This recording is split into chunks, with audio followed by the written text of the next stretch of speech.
Assalamualaikum warahmatullahi wabarakatuh. Izin memperkenalkan diri, nama saya Anggun Delvi Agustin dengan NIM 122370101. Pada video kali ini saya akan memaparkan materi pada minggu kelima di mata kuliah valuasi tambang yang diampu oleh Bapak Rahmat Fadilah, di mana pada pembahasan kali ini yang saya akan bahas mencakup mengenai analisis kelayakan IRR, NVF, dan juga PBB.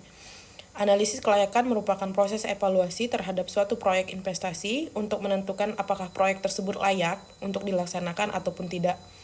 Di mana di dalam analisis ini beberapa metode yang sering digunakan adalah internal rate of error atau IRR, net present value atau INVF, dan payback period atau PBP. Ketiga metode ini memiliki kelebihan maupun kekurangan masing-masing, namun secara bersama-sama dapat memberikan gambaran yang komprehensif mengenai kelayakan suatu proyek.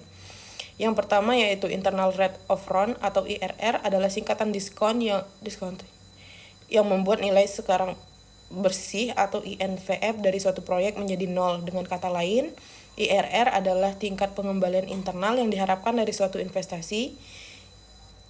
Jika IRR kita lebih besar dari tingkat diskon, maka proyek layak karena tingkat pengembalian dihasilkan lebih tinggi dari biaya modalnya. Namun jika IRR kita lebih kecil, maka proyek kita tidak layak karena tingkat pengembalian yang dihasilkan lebih rendah dari biaya modal kita.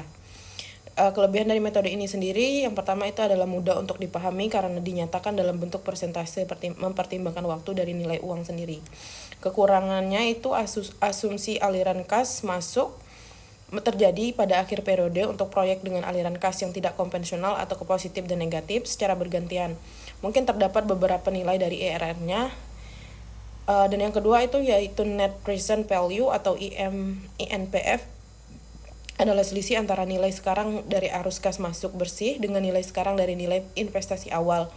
Jika NVF kita lebih besar dari 0, maka proyek kita layak karena menghasilkan keuntungan bersih. Namun jika NVF kita menghasilkan lebih kecil dari 0, maka proyek kita tidak layak karena menghasilkan kerugian kelebihan dari metode ini.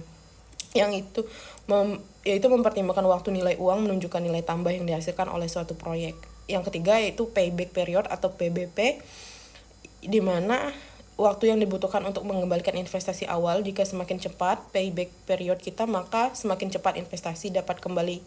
Kelebihan dari metode ini adalah mudah dihitung dan juga dipahami atau memberikan gambaran tentang resiko ikuiditas kekurangannya. Ikuiditas kekurangannya adalah tidak mempertimbangkan nilai uang dari arus kas yang terjadi setelah payback period. Selanjutnya, tidak mempertimbangkan seluruh umur ekonomi suatu proyek. Mungkin itu saja yang dapat saya bahas. Terima kasih.